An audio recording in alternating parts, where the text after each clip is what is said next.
Hello and welcome to SatTV Week, the news programme for the global satellite industry. Once again, CommunicAsia and BroadcastAsia, held in Singapore last week, attracted global attention with over 2,000 international exhibitors, showing their products and services over 4 levels of the Marina Bay Exhibition Centre. But are the events still the main attraction that they used to be? I think the answer is yes, but perhaps I should explain. Singapore is the ideal place to host the region's leading ICT and broadcasting events.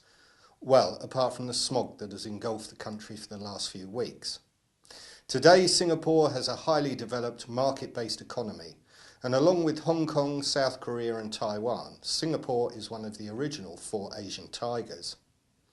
The Singaporean economy is known as one of the freest, most innovative, most competitive and most business-friendly. But what of the event? Well, it is generic by its very nature, covering a multitude of technologies, and this is one of the reasons it is so appealing. What other event enables you to meet broadcasters, operators, data providers, phone manufacturers, software developers, and regulators in one spot? As a networking event, it is second to none. O3B Networks had a high visibility at CommunicAsia and completed an important long-term capacity deal with Malaysian telecoms provider Maju Nusa for ultra-high-speed 3G backhaul services. The multi-million-dollar multi-year deal, awarded under the auspices of the Ministry of Communications, will deploy mobile data services significantly further into mobile operators' networks, reaching rural communities in Malaysia where there is little or no access to broadband. SatTV asked the Information Minister why the contract was so important for rural broadband. We have to be connected because that's a part of the infrastructure that we need to be a developed nation. We have to be connected, we have to be more well informed, and a lot of things that we think that we need that to speed up the economic progress and the ability of the people as a whole. As the launch for the first 4 satellites in the O3B Networks constellation neared, I talked to Steve Collar, the CEO of O3B, about the impending launch and asked him whether he was nervous. So Steve, launch of the first 4 satellites on the 24th, how nervous are you? Yeah, not too nervous, just excited. It's something that we've been looking forward to for a while now, and we've been ready for a while now. So yeah, 5 days to go. We've got a lot of people coming, a lot of customers coming, and couldn't be more excited. His faith in Arianespace was well founded, as the first 4 satellites were successfully launched on a Soyuz on the 25th of June. Tricia has the full story.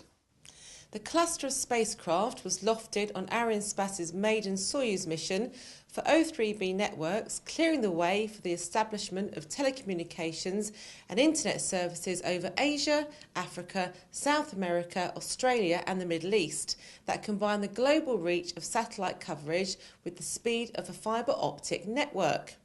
O3B Network's strategy is to provide billions of consumers and businesses in nearly 180 countries with low-cost, high-speed, low-latency internet and mobile connectivity.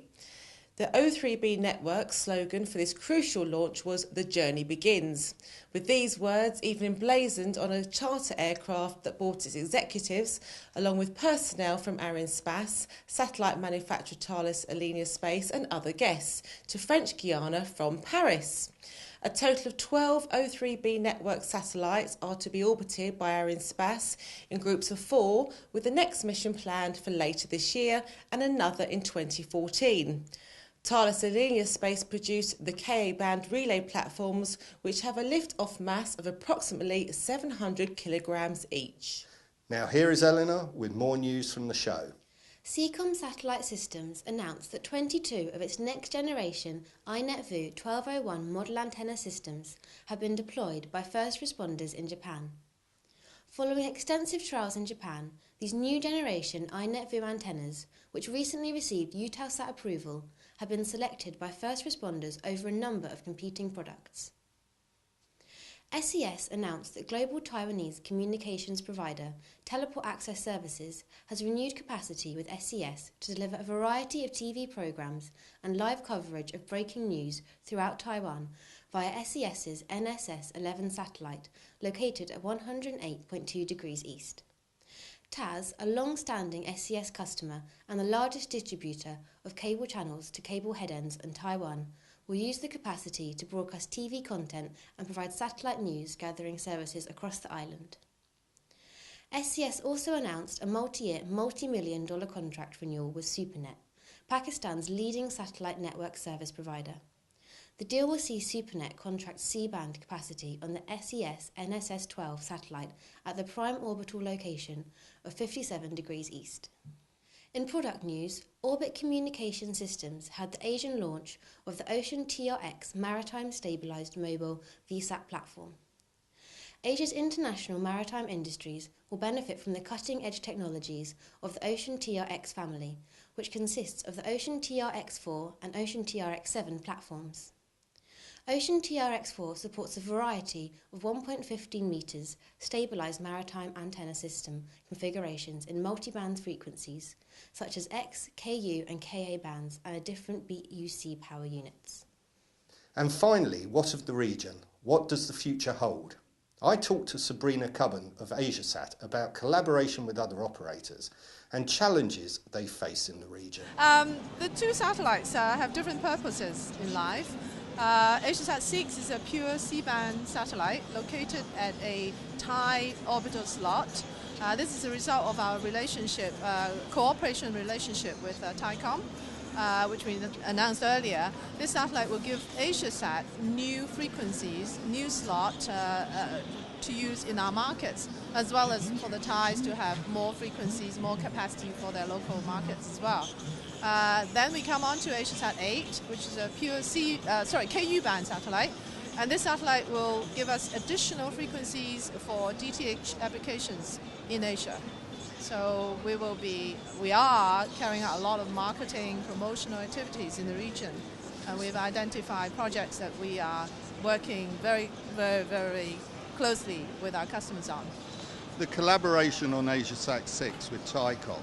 Yeah. How did that work? Why is it so important? And is it a future model that you'd visit again? Yeah, that's a good question. We see that we will continue to seek opportunities in a similar manner as we almost run out of parking lots in this part of the world. So as a result of the crowded skies, we would like to, if you want to expand your business, you need to seek new ways. And this is one of the ways that we think will work mutually beneficially.